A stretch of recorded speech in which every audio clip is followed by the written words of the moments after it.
Let's first up get you this big update coming in from the state of Tamil Nadu.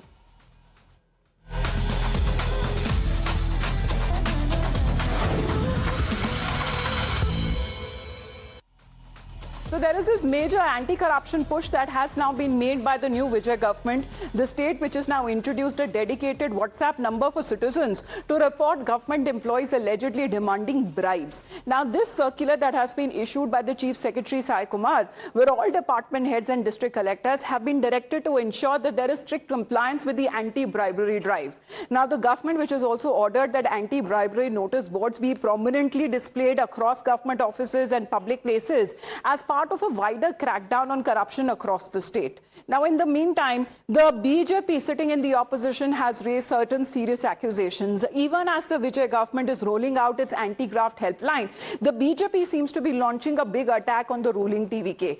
BJP, on its part, the leader, Vinod P. Selvam, has now alleged that a TVK functionary accepted a bribe of 1.3 lakh rupees from a government contractor. Now, in his post, the BJP leader is purportedly claiming that allegations have exposed the real face of the TVK by indulging in politics of loot, and he's also taken a swipe at the defending government's initial months in office, saying that while the TVK may need time to learn governance, it certainly did not need time learning, especially when it comes to looting people. So let's in the meantime also talk about how has been this allegation on part of the BJP that has now been leveled against the TVK. So after BJP's sensational bribery claim, the TVK functionary has come out to issue a clarification. As far as the TVK leader seems to be denying the bribery charges, saying that it was a personal loan, and also taking on both the BJP and the DMK, saying that the opposition parties are trying to spread a fake narrative.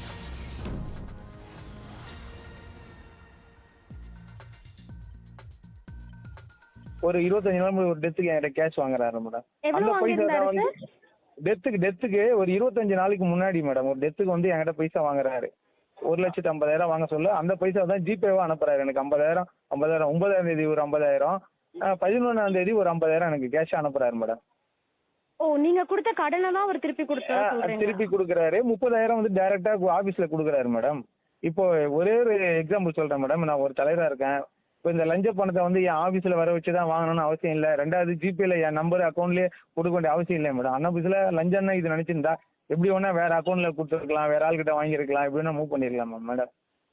இதுல இருந்து உங்களுக்கு ஒரு புரிய நினைக்கிறேன். வேணும்னே இதை வந்து ஒரு குற்றச்சாட்டு அதற்கு இதை DMK chairman Idhayavarman and councillor Arunkumar இவங்களோட தூண்டுதல் பேர்ல தமிழ்நாடு சிஎம்க்கு ஒரு களங்கம் ஏற்படுத்தணும், என்னோட பேருக்கு ஒரு தமிழக வெற்றி கழகத்துக்கு ஒரு அவப்பெயர் உண்டாக்கணும்ன்றத இவங்க பண்ணதான் மேடம் இந்த பிரச்சனை madam.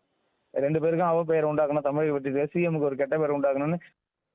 Let's connect with Dharani on this. So Dharani, this exclusive conversation that you have had with the TVK functionary, he seems to be citing personal reasons, but what was the reason as far as for taking this loan, as what he seems to be giving an explanation, that too coming in from a contractor, because now he's saying that the opposition is trying to spin a fake narrative.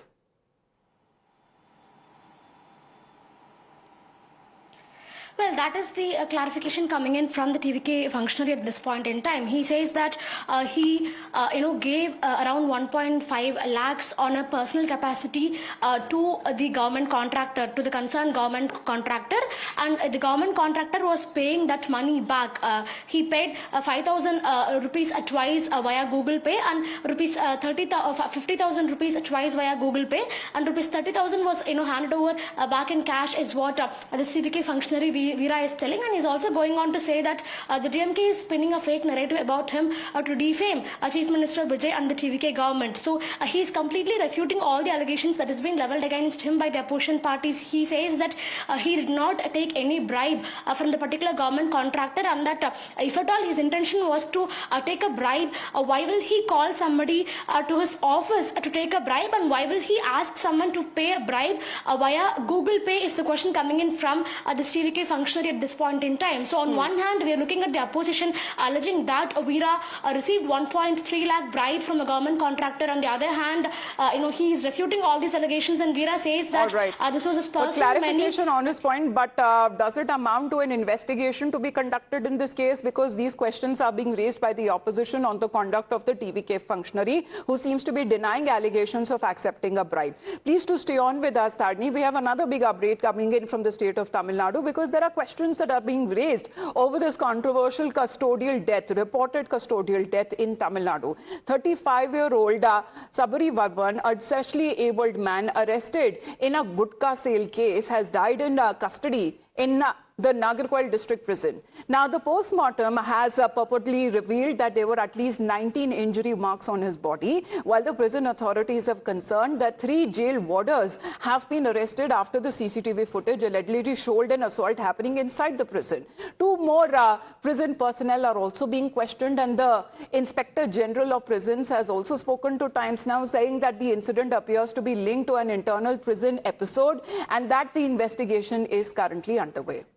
Meanwhile, the case that has now taken a political turn, let's also talk about how the DMK has been launching a sharp attack on the Vijay government, alleging police brutality and also demanding accountability, where the opposition, which has also sought a response coming in from the Chief Minister himself, who oversees the police department, as the outrage continues to grow over the death of the 35-year-old individual in custody. Let's connect with Dharani on this angle as well. Well, opposition, Dharani, calls it a clear case of police brutality, seeking answers there. Meanwhile, action on part of the police has already been taken.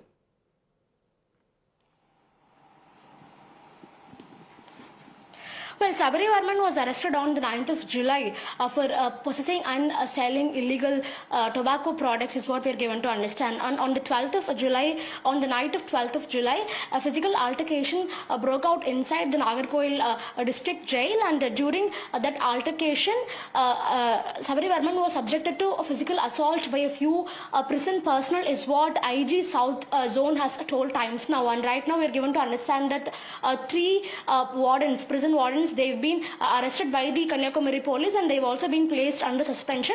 And sources also tell Times Now that in the postmortem report of Sabari Varman, 19 injuries have been identified. So on the 9th of July, when he got arrested, when medical examination was done at that time, he did not have any injuries. And on the night of 12th of July, after this physical altercation inside the Nagarcoil district jail, that is when these injuries have come to be. And now in the postmortem report, they've become clear. So on one hand, the opposition is alleging that this police brutality that has led to the death of Sabari Varman, but on the other hand, the IG South Zone has told Times Now that it was not any kind of custodial violence or abuse from the part of the police personnel. A physical altercation broke out inside the prison premise on the 9th of 12th of July, and that is how he suffered grievous injuries, is the justification coming in from the police department at this time.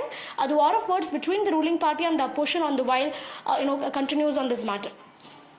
All right. Thank you very much, Dharani, for getting us that update. Well, of course, the political reactions that have been coming in, seeking answers, seeking accountability, although police action that has now been taken place against when it comes to the prison warders as well, but the investigation in this custodial death continues. Let's